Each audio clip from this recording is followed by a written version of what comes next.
നമസ്കാരം. പെരുവനം ഗ്രാമത്തെപ്പറ്റി, പെരുവനം ക്ഷേത്രത്തെപ്പറ്റി, പെരുവനത്തെ വിവിധങ്ങളായ കാര്യങ്ങളെപ്പറ്റി നമ്മൾ നിരവധി വീഡിയോകൾ ഇതിനകം ചെയ്തിട്ടുണ്ട്. ഇന്ന് പെരുവനത്തെപ്പറ്റി, പെരുവനം ഗ്രാമത്തെപ്പറ്റി വളരെയേറെ പഠിക്കുകയും അതിൻ്റെ ചരിത്രപരമായ പ്രാധാന്യത്തെ മനസ്സിലാക്കുകയും ചെയ്ത ഒരാളോടൊപ്പമാണ് നാം ഇന്ന് സംസാരിക്കുന്നത്. ഗവൺമെൻറ് കോളേജിൽ ചരിത്രാധ്യാപകനായിരുന്ന, തൃശ്ശൂരിനെയും പെരുവനത്തെയും വളരെയേറെ പഠിക്കുകയും വളരെയേറെ മനസ്സിലാക്കുകയും സാധാരണക്കാരായ ആളുകൾക്ക് അതിനെപ്പറ്റി മനസ്സിലാക്കി തരികയും ചരിത്രാന്വേഷികൾക്കും ചരിത്ര വിദ്യാർത്ഥികൾക്കും ഏറെ ഫലപ്രദമായ പുസ്തകം ആയ തൃശ്ശൂർ സമ്പത്തും അധികാരവും എന്ന പുസ്തകം എഴുതിയ ഏറ്റവും ബഹുമാന്യനായ ശ്രീ ടി.ആർ. വേണുഗോപാലൻ മാഷ് ഇന്ന് നമ്മോടൊപ്പം കൂടി ചേരുകയാണ്.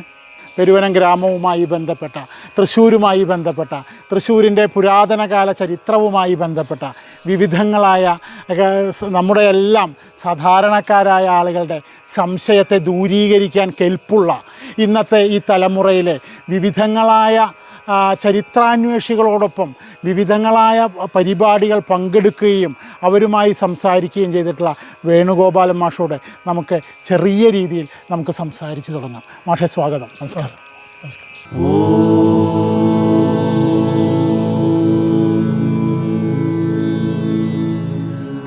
നമഃ ശിവായ.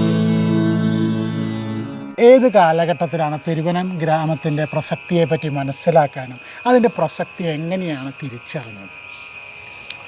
1972 ഞാൻ ചരിത്രത്തിൽ MA ചെയ്യുന്നതിനായി കോഴിക്കോട് സർവകലാശാലയിൽ പോയ കാലം മുതൽക്കാണ് വാസ്തവത്തിൽ പെരുവനം മാത്രമല്ല ഈ 32 ബ്രാഹ്മണ ഗ്രാമങ്ങളെക്കുറിച്ചുള്ള അറിവ് സമ്പാദിക്കുവാൻ എനിക്ക് ഉള്ള ഒരവസരം വന്നത്. എൻ്റെ ഗുരുനാഥനായിരുന്ന പ്രൊഫസർ MGS നാരായണൻ ആ കാലത്ത് അദ്ദേഹത്തിൻ്റെ പെരുമാക്കന്മാരെക്കുറിച്ചുള്ള ഗവേഷണ പ്രബന്ധം ആ കാലത്തിനകം തന്നെ തയ്യാറാക്കിയിരുന്നു.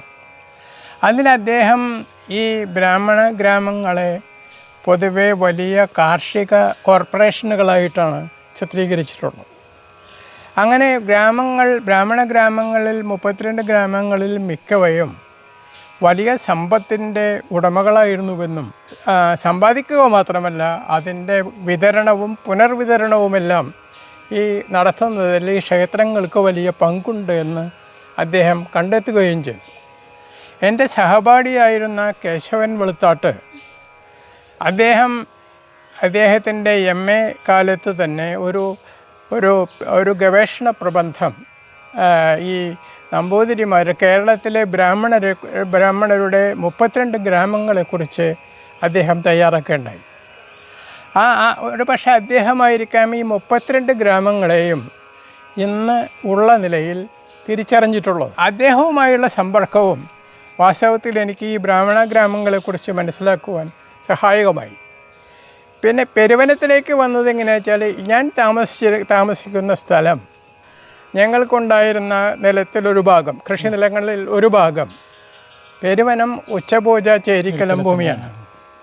അപ്പോൾ ഞാൻ കുട്ടിക്കാലം മുതലേ ഇങ്ങനെ ഉച്ചപൂജ ചേരിക്കലം അതിൻ്റെ നികുതി പിരിക്കാനായിട്ട് തിരുവിതാംകൂറിൽ നിന്നൊരു പിള്ള അവിടെ വരാറുണ്ട്. അയാൾ അവിടുത്തെ ഉദ്യോഗസ്ഥനാണ്. അവിടെ വരുമ്പോൾ ഈ പിള്ളയ്ക്ക് വലിയ സ്ഥാനമാണ്. അയാൾക്ക് എല്ലാവരും ഉച്ചയ്ക്ക് ഊണ് കൊടുക്കുക, അത് കഴിയുമ്പോൾ അയാൾ പാട്ടത്തിലൊക്കെ കുറച്ച് അഡ്ജസ്റ്റ്മെൻ്റൊക്കെ ചെയ്യുമെന്ന് പറഞ്ഞു കേട്ടിട്ടുണ്ട്. അങ്ങനെ ഞാൻ MAക്ക് പഠിച്ചതിന് ശേഷം എനിക്ക് തോന്നി ഇതൊക്കെ ഒന്ന് പഠിച്ചു കളയാം. അങ്ങനെ വളരെ കാലത്തെ ശ്രമത്തിന് ശേഷം 2005 വാസ്തവത്തിൽ എൻ്റെ പഠനം എനിക്ക് സാധ്യമാകുന്നത്. തൃശ്ശൂരിനെക്കുറിച്ച് ഉള്ള ഒരു ചരിത്രം എന്ന നിലയിൽ ആരംഭിച്ച് തൃശ്ശൂർപേരൂർ എന്ന് പറയുന്ന ഗ്രാമം, പെരുവനം, ഇരിഞ്ഞാലക്കുട, അങ്ങനെ 3 ഗ്രാമങ്ങളെ ചേർത്ത് വെച്ച് എങ്ങനെ സമ്പത്തിൻ്റെയും അധികാരത്തിൻ്റെയും വലിയ കേന്ദ്രങ്ങളായി കേരളത്തിലെ ക്ഷേത്രങ്ങൾ വർദ്ധിച്ചു എന്ന് പഠിക്കുവാനാണ് ഞാൻ ശ്രമിച്ചത്. അതിൻ്റെ ഏറ്റവും വലിയ ഒരു പ്രചോദനമായിട്ട് എനിക്ക് തോന്നിയത് പെരുവനമാണ്. പെരുവനത്തെക്കുറിച്ച് അറിയാനായിട്ട് ഒരുപാട് ശ്രമങ്ങളൊക്കെ നടത്തി, എല്ലാം പരാജയപ്പെട്ടു. ഏതാണ്ട് എല്ലാ ആഴ്ചയും ഞാൻ അവിടെ പോകും. പക്ഷേ ആർക്കും ഇതിനെക്കുറിച്ചൊന്നും അറിയില്ല. അവസാനം ഒരു എം മൂസത്ത് എന്നാണ് അദ്ദേഹത്തിൻ്റെ പേരെന്നാണ് എൻ്റെ ഓർമ്മ. പെരുവന ചെറയുടെ അടുത്തൊരു വീട്ടിൽ 2 നിലയുള്ളൊരു വീട്ടിൽ താമസിക്കുന്ന അദ്ദേഹം പറഞ്ഞു, എൻ്റെ കയ്യിൽ ഒരു ഗ്രന്ഥവരിയുണ്ട്, അത് കൃഷ്ണവാര്യരുടെ കാലത്ത് അവിടുത്തെ ഒരു 75ാമത്തെ എന്തോ ഒരു ആഘോഷത്തിന് പ്രസിദ്ധീകരിച്ചതാണ്, കുട്ടി വേണമെങ്കിൽ കൊണ്ടുപോകുന്നു. ആ ഗ്രന്ഥവരിയാണ് വാസ്തവത്തിൽ പെരുവനത്തേക്ക് എന്നെ പ്രവേശിച്ചത്, അല്ലെങ്കിൽ പെരുവനത്തിൽ മനസ്സിലാക്കുന്നതിനുള്ളൊരു കവാടം എന്ന നിലയിൽ പ്രവർത്തിച്ചത് ഈ പെരുവനം ഗ്രന്ഥവരിയാണ്.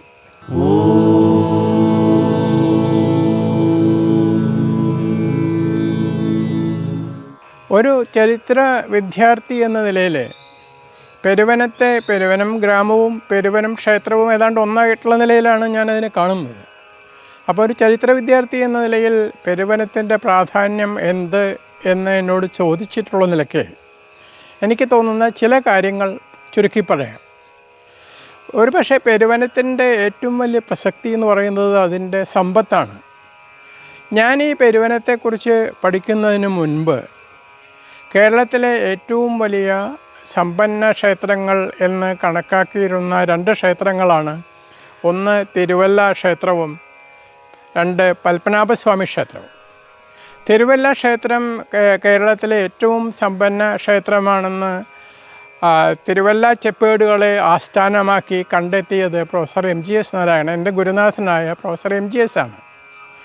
അന്നത്തെ കാലത്തെ അറിവ് വെച്ച് അത് ശരിയുമാണ്.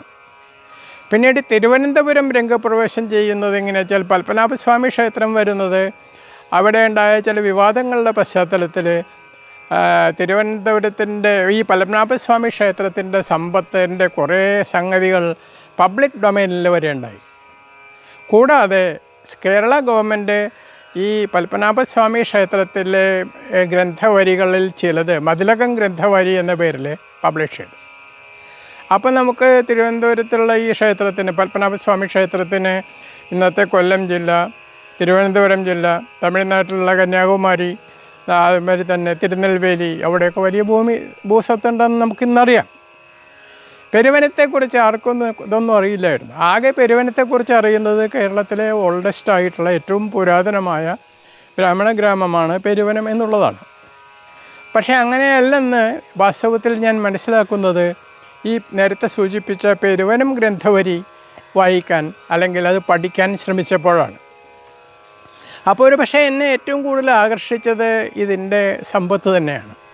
കാരണം ഞാൻ പഠിക്കാൻ ഉദ്ദേശിച്ചത് കാർഷിക ഗ്രാമങ്ങളുടെ ഒരു വലിയ കേന്ദ്രമെന്ന നിലയിൽ ഈ പെരുവനം ക്ഷേത്രത്തിന് മധ്യകാല കേരളത്തിൽ അതിന് എന്ത് പങ്കുവഹിക്കാൻ കഴിഞ്ഞു എന്നാണ് ഞാൻ പഠിക്കാൻ ഉദ്ദേശിച്ചത്. അതുകൊണ്ട് തന്നെ ഞാൻ ആദ്യം അന്വേഷിച്ചത് ഇതിൻ്റെ സാമ്പത്തിക ഉറവിടമാണ്.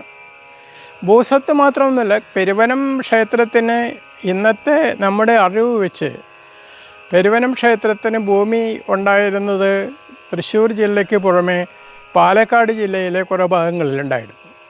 പ്രത്യേകിച്ച് നെന്മാറ, കൊല്ലങ്കോട് മുതലായ സ്ഥലങ്ങളിൽ പെരുവനത്തിന് കുറേയധികം ഭൂസ്വത്തുണ്ടായിരുന്നു.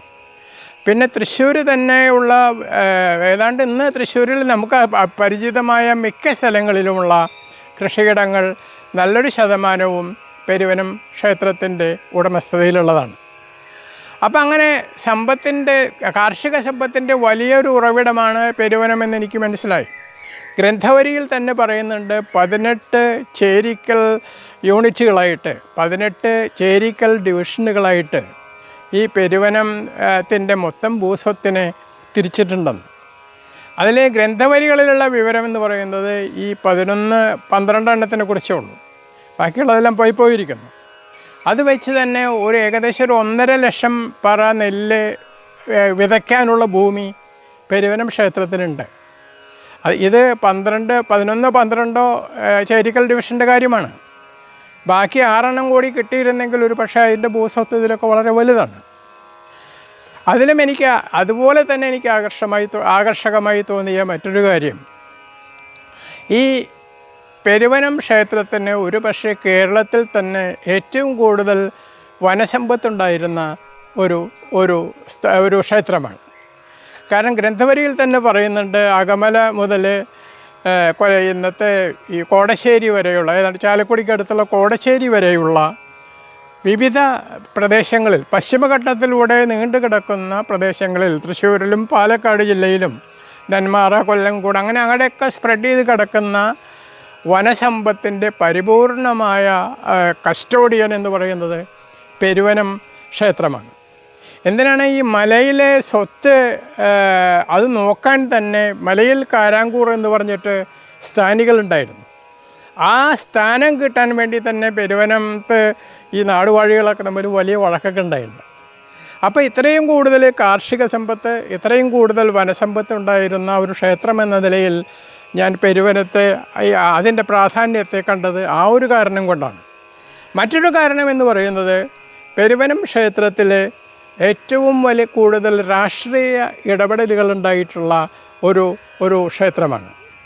കാരണം പെരുവനത്ത് രാഷ്ട്രീയമായി താല്പര്യമുള്ളത് കൊണ്ട് തന്നെ ഈ സാമൂതിരിയും പിൽക്കാലത്ത് കൊച്ചിയും അതും കൂടി കുറച്ച് കഴിയുമ്പോൾ ഈ തിരുവിതാംകൂറും ഈവൻ കൊളോണിയൽ സ്റ്റേറ്റ് പോലും ഈ പെരുവനം ക്ഷേത്രത്തിൻ്റെ സാമ്പത്തിക കാര്യങ്ങളിൽ ഇടപെട്ടിരുന്നുവെന്ന് നമുക്ക് കാണാൻ കഴിയും. അപ്പോൾ എന്താ വെച്ചാൽ പെരുവനം ക്ഷേത്രം എന്ന് പറയുന്നത് സമ്പത്തിൻ്റെ ഉറവിടം എന്ന നിലയിൽ ഭരണകൂടങ്ങൾക്ക് പോലും ഇതിൽ താല്പര്യമുണ്ടായിരുന്നു. ഞാൻ നേരത്തെ പറഞ്ഞ കൃഷിയും വനസമ്പത്തും മാത്രമൊന്നുമല്ല ഈ പെരുവനം ക്ഷേത്രത്തിൻ്റെ സ്വത്ത് എന്ന് പറയുന്നത്. ഒരുപാട് നികുതികൾ പിരിച്ചിരുന്നുവെന്ന് അതിലെ മറ്റേ ഗ്രന്ഥവരിയിൽ നമുക്കറിയാൻ കഴിയും. അതായത് ഈ കാട്ടിൽ കൃഷി ചെയ്താൽ മരം മുറിക്കുക അല്ലെങ്കിൽ പുതിയ മരം നടുക, അതിനൊക്കെ പ്രത്യേക ഈ മരം മുറിക്കുന്നതിനൊരു കാണമുണ്ട്. ഇളന്തലക്കാണം എന്ന് പറയുന്നത് ചെറിയ ചെടി വയ്ക്കുന്നതിന് ഉള്ള കാണത്തിൻ്റെ പേരാണ് ഇളന്തലക്കാണം. കുറ്റിക്കാണം എന്ന് പറഞ്ഞാൽ മരം മുറിച്ചിട്ട് അതിൻ്റെ കുറ്റി എണ്ണിയിട്ട് അതിന് ഇത്ര നികുതി എന്നാണ്. അങ്ങനെ വിവിധങ്ങളായ നികുതികൾ കാട്ടിൽ നിന്ന് പിരിച്ചിരുന്നു. പിന്നെ ചുങ്കം, റോഡുകളുടെ വിവിധ ഭാഗങ്ങളിൽ ഈ പെരുവനം ക്ഷേത്രം ചുങ്കം പിരിച്ചിരുന്നു. 4 സ്ഥലങ്ങൾ പെരുവനം ക്ഷേത്രത്തിൽ ചുങ്കമായിട്ട് അടയാളപ്പെടുത്തിയിട്ടുണ്ട് ഗ്രന്ഥവരിയിൽ. അതിൽ ഗ്രന്ഥവരിയിൽ തന്നെ പറയുന്നു പെരുവനം ക്ഷേത്രത്തിൽ ഏറ്റവും കൂടുതൽ വരുമാനമുണ്ടായിരുന്ന ചുങ്കം സ്റ്റേഷൻ എന്ന് പറയുന്നത് കുതിരാനിലുള്ള ഇതാണ്. അപ്പോൾ കുതിരാൻ മലയിൽ നിന്ന് തൊട്ട് ഒരുപാട് സ്ഥലങ്ങളിൽ ഈ വഴിയിലുള്ള കുറ്റങ്ങൾക്കുള്ള പിഴ, അതേമാതിരി തന്നെ ചുങ്കം, അങ്ങനെ വിവിധ ടാക്സുകൾ പിരിച്ചിരുന്നു. ആരാണ് ഈ ടാക്സ് പിരിക്കുന്നത്? നമ്മുടെ ഈ ഒരു പരിഷ്കൃത സമൂഹത്തിൽ ടാക്സ് പിരിക്കുന്നത് ഗവൺമെൻറ്റാണ്. പക്ഷേ ഇവിടെ നമ്മൾ കാണുന്നത് ക്ഷേത്രമാണ് പല ടാക്സുകളും പിരിക്കുന്നത്. എന്ന് വെച്ചാൽ ദുർബലമായ ഭരണകൂടങ്ങളുടെ കാലത്ത് ക്ഷേത്രങ്ങൾ ചില ഭരണകൂടങ്ങളുടെ ചില അധികാരങ്ങൾ ക്ഷേത്രങ്ങൾ കൈയടക്കിയിരുന്നു എന്നതിൻ്റെ ഒരു ഉദാഹരണം മാത്രമാണ് പെരുവനം. ഇതേമാതിരിയുള്ള നിരവധി ഉദാഹരണങ്ങൾ മറ്റു ക്ഷേത്രങ്ങളിൽ കാണാം. അപ്പോൾ ഒരു അധികാരത്തിൻ്റെ ഒരു കേന്ദ്രം എന്ന നിലയിൽ, സമ്പത്തിൻ്റെ ഒരു കേന്ദ്രം എന്ന നിലയിൽ എനിക്ക് പെരുവനത്തെ കുറിച്ച് അറിയുന്നതിനും പഠിക്കുന്നതിനും ഉള്ള താല്പര്യമുണ്ടായി. അതാണ് വാസ്തവത്തിൽ എൻ്റെ പഠനത്തിലേക്ക് എത്തിച്ച മറ്റൊരു കാര്യം. ഇതിന് പുറമെ ഈ പെരുവനത്തും അതേമാതിരി തന്നെ തൃശ്ശൂരും അതായത് വടക്കനാഥനിലും കാണുന്ന ഒരു പ്രത്യേകത, യോഗാതിരി എന്ന് പറയുന്ന അതിവിചിത്രമായിട്ടുള്ള ഒരു എന്താ പറയുക സ്ഥാനി, ഒരു ഫങ്ഷണറി. ആളുകളൊക്കെ വിചാരിച്ചിരിക്കണം യോഗാതിരി എന്ന് പറഞ്ഞാൽ അമ്പലത്തിലെ ഏതോ ഒരു വലിയ ശാന്തി, ഏറ്റവും ഉയർന്ന ശാന്തിക്കാർ. അങ്ങനെയല്ല. ഈ യോഗാതിരി എന്ന് പറയുന്ന ഒരു സൂപ്പർ ഇതാണ്, ഒരു അതിവിശിഷ്ടമായിട്ടുള്ള ഒരു സ്ഥാനീയനാണ് യോഗാതിരി. ഈ യോഗാതിരിമാർ 2 പേര് 2 ക്ഷേത്രങ്ങളിലാണ് ഞാൻ യോഗാതിരിമാരെ കണ്ടിട്ടുള്ളത്. ഒന്ന് പെരുവനത്തും മറ്റൊന്ന് ഈ വടക്കനാഥൻ ക്ഷേത്രത്തിലാണ്. അതും എന്നെ വളരെ ആകർഷിച്ചു. കാരണം ഈ യോഗാതിരിമാരുടെ കീഴിലാണ് യോഗാതിരിയുടെ അവരോധം നടക്കുമ്പോൾ രാജാക്കന്മാർ, പ്രഭുക്കന്മാർ, അതേമാതിരി നാടുവാഴികളൊക്കെ വന്നാൽ ഈ നാടുവാഴിയുടെ അടുത്ത് വന്നിട്ട് ഇരിക്കാൻ പറ്റില്ല. അവരിരിക്കേണ്ടത് നിലത്ത് ഒരു പരവതാനി വിരിച്ചിട്ടൊക്കെയാണ്. വടക്കനാഥൻ ഗ്രന്ഥവരിയിൽ പറയുന്നുണ്ട്, കൊച്ചി രാജാവ് ഇരിക്കുമ്പോൾ അയാളുടെ വാള്, ആയുധമായിട്ടുള്ള, അതായത് അധികാരചിഹ്നമായിട്ടുള്ള വാള്, അതിൻ്റെ മൂർച്ചയേറിയ അതിൻ്റെ ആ സൂചിയുള്ള ഭാഗം താഴേക്ക് വെക്കണമെന്നാണ് ആദരസൂചകമായി. അപ്പോൾ രാജാക്കന്മാരുടെ പോലും ആദരവ് പിടിച്ചു വാങ്ങിയ ഒരു ആളെന്ന നിലയിൽ യോഗാതിരിയിൽ എനിക്ക് താല്പര്യം കയറി. അതും വാസ്തവത്തിൽ പെരുവനത്തെക്കുറിച്ച് പഠിക്കാനൊരു കാരണമായി.